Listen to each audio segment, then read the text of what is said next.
6. Berdamai dengan takdir. Ternyata harapanmu tidak menemui kenyataannya, yang selama ini dinantikan pada akhirnya harus direlakan. Takdir menyapunya tanpa bertanya, apakah kamu mampu untuk menerimanya atau tidak. Hatimu patah, jiwamu dirundung duka. Begini, pandangan kita ini terbatas, tak mampu melihat hikmah yang tersembunyi di balik kesakitan. Dan seandainya harapan kita terpenuhi, apakah kita yakin kita akan benar-benar bahagia? Apakah kita bisa memastikan itu? Tentu tidak akan bisa. Walau kadang butuh air mata untuk menerimanya, percayalah bahwa ketentuannya adalah yang terindah. Kita hanya perlu sedikit bersabar lagi, hingga kebahagiaan itu benar-benar menampakkan diri. Walaupun tidak demikian, adakah yang lebih indah daripada hati yang kuat menahan segala derita? Apapun jalannya, yang terpenting surga adalah akhirnya.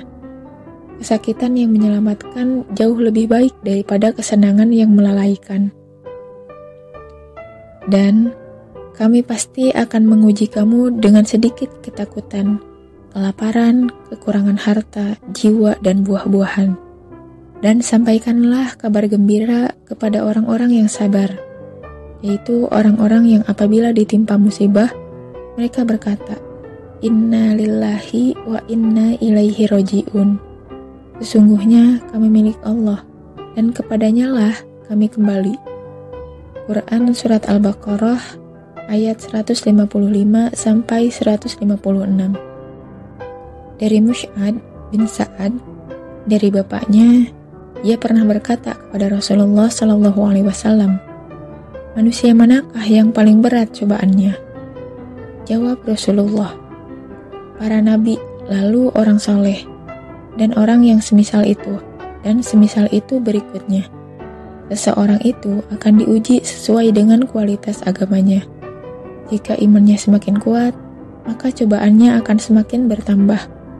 Jika imannya lemah, maka cobaannya tidaklah berat. Kalau seorang hamba terus mendapatkan musibah, nantinya ia akan berjalan di muka bumi dalam keadaan tanpa dosa. Hadis riwayat Ahmad. Perihal takdir. Tak perlu berselisih ataupun menyalahkan takdir hingga menganggap Allah berlaku tak adil. Ingatlah selalu bahwa mata kita itu terbatas. Mata kita tidak akan bisa digunakan untuk memandang hikmah yang belum tersingkap. Tak mampu menembus jauhnya masa depan. Itulah kenapa kita harus percaya sepenuhnya kepada Allah. Sebab walau skenarionya tak selalu sesuai dengan keinginan kita, tapi skenarionya pasti selalu yang terbaik. Jangan pernah berhenti untuk berdoa, sebab Allah tak pernah berhenti mendengarkan.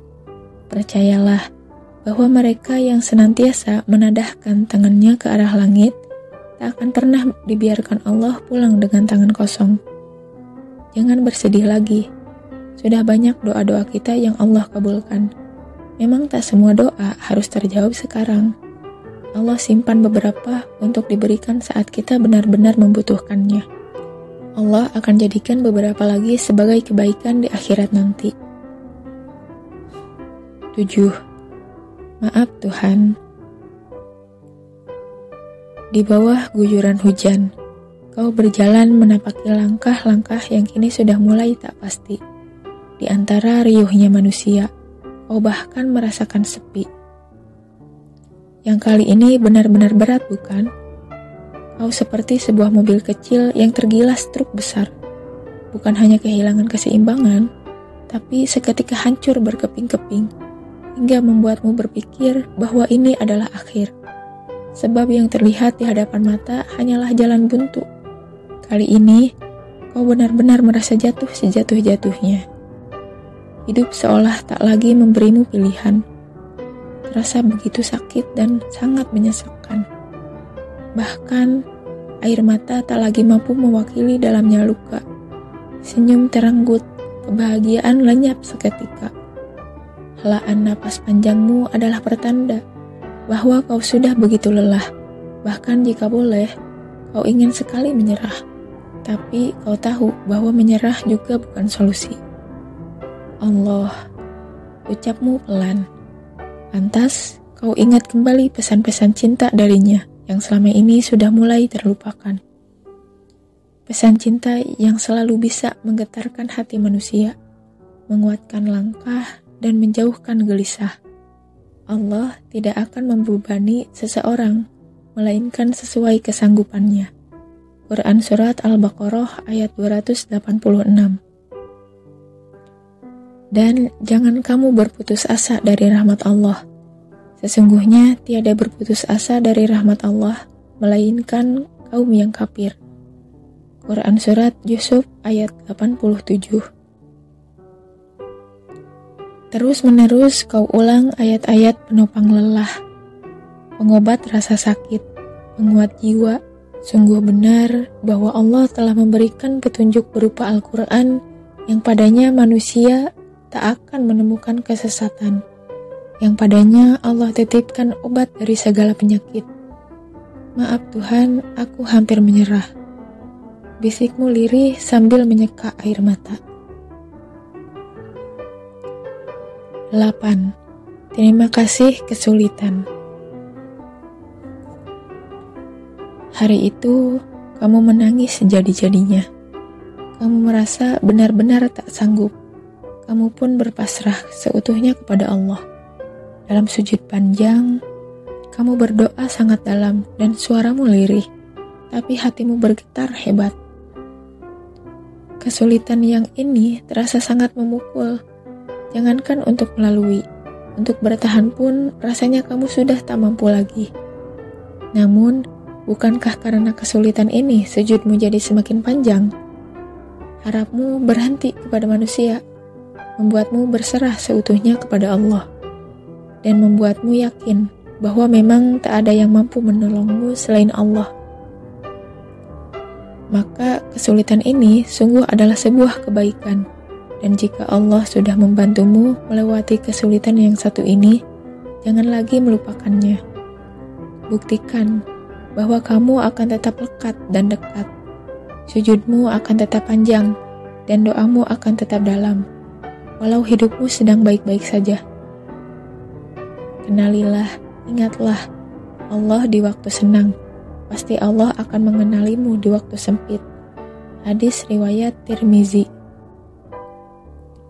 Allah memang tetap akan membukakan rahmat-Nya, sekalipun kita hanya mengingatnya pada masa sulit dan sempit. Tapi bukankah kematian itu datangnya tiba-tiba? Kita tak pernah mau bukan dipanggil dalam keadaan sedang jauh-jauhnya darinya? 9. Saat berada di titik terendah. Sometimes, kita semua butuh air mata. Bukan untuk menunjukkan diri kita lemah, tapi sebab kita adalah manusia. Karena memang tak selamanya keadaan akan baik-baik saja kan? Satu waktu, air mata itu memang harus jatuh, agar kebeningan hati bisa kembali utuh. Kesedihan juga pernah Rasulullah alami. Ia diblokade selama 3 tahun, mengalami kelaparan dan bayang-bayang kematian. Saat itu, kaum muslim kehilangan tempat naungan.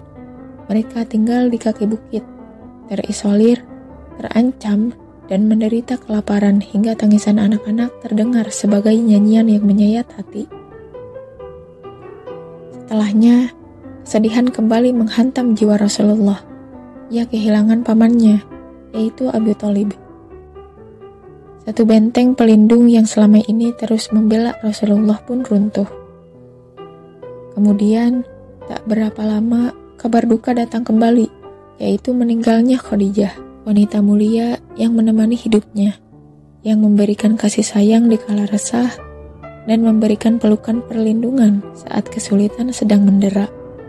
Khadijah merupakan wanita yang pertama kali beriman, saat semua orang mengingkarinya. Setelah itu, duka masih terus berdatangan. Kaumnya berusaha membunuhnya, dan semakin terang-terangan mencelaknya. Betapa duka itu datang bertubi-tubi, membuat beliau pergi ke Thaif. dengan membawa harapan, yaitu orang-orang di sana berkenan menerima dakwahnya, atau paling tidak memberikan perlindungan dan pertolongan. Namun, perjalanan yang jauh dan melelahkan itu ternyata hanya berakhir dengan caci makian dan lemparan batu.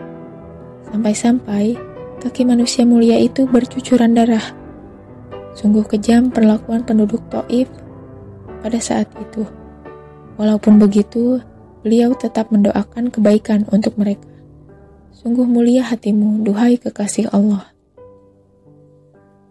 Saat Rasulullah terhimpit dalam kesedihan dan seolah tak memiliki tepi, jauh dari atas langit turunlah hadiah teristimewa bagi manusia yang paling mulia untuk menghiburnya dan memperlihatkan bahwa betapa tinggi dan mulia kedudukannya di hadapan Allah. Perjalanan kilat dilakukannya dengan mengendarai buruk. Ia melesat menembus batas-batas logika manusia. Ia berpindah tempat yang terpisah oleh jarak yang jauh dalam waktu yang sangat cepat, yaitu dari Makkah menuju Baitul Maqdis. Di sana, Rasulullah memimpin para nabi untuk menegakkan sholat, adab kepada sang pemilik semesta, dan segala hal yang ada di dalamnya. Dari Baitul Maqdis, Rasulullah menuju Sidratul Muntaha, melewati pintu-pintu langit. Rasulullah bersua dengan anbiya, seperti Nabi Adam, Nabi Isa, Nabi Yahya, Nabi Yusuf, Nabi Idris, Nabi Harun, Nabi Musa, dan Nabi Ibrahim. Mereka semuanya mendoakan kebaikan untuk Rasulullah, yang juga turut menambah kekuatan dan ketabahan beliau. Kemudian, perjalanan sampai kepada puncaknya, yang malaikat Jibril pun tak mampu untuk memasuki pintunya, yaitu menuju perjumpaan dengan Allah. Adakah yang lebih mengobati kesedihan daripada itu?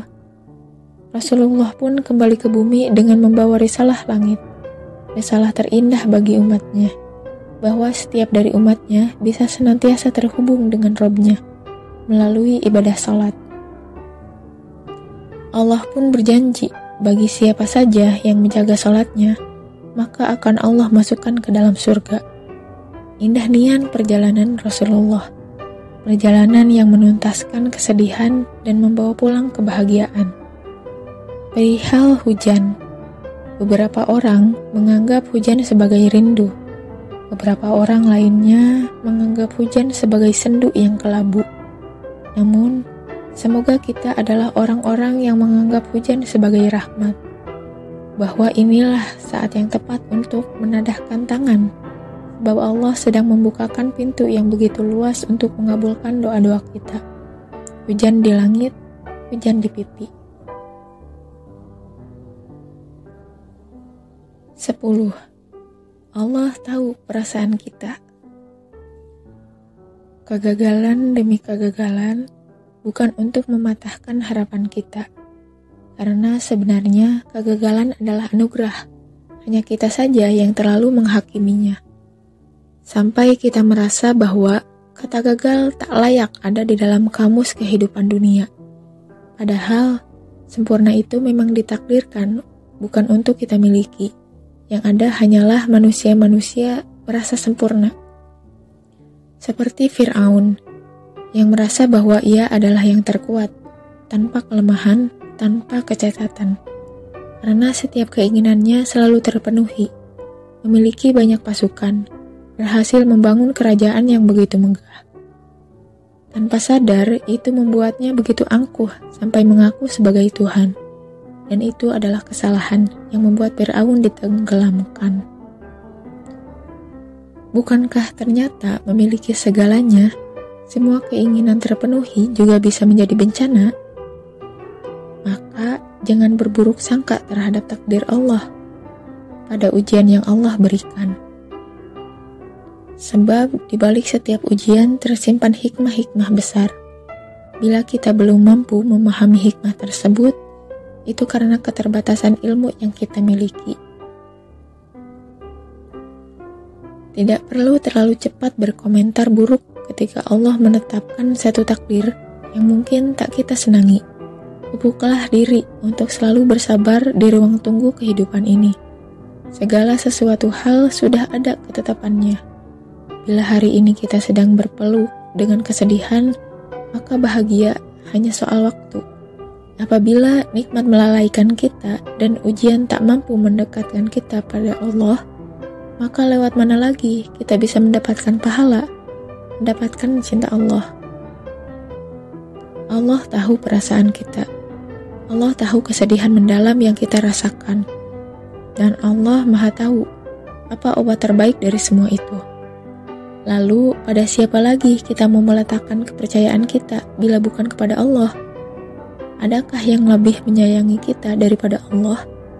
Adakah yang lebih mengerti kita daripada Allah? Adakah? Remember this. Takdir Allah itu selalu yang terbaik.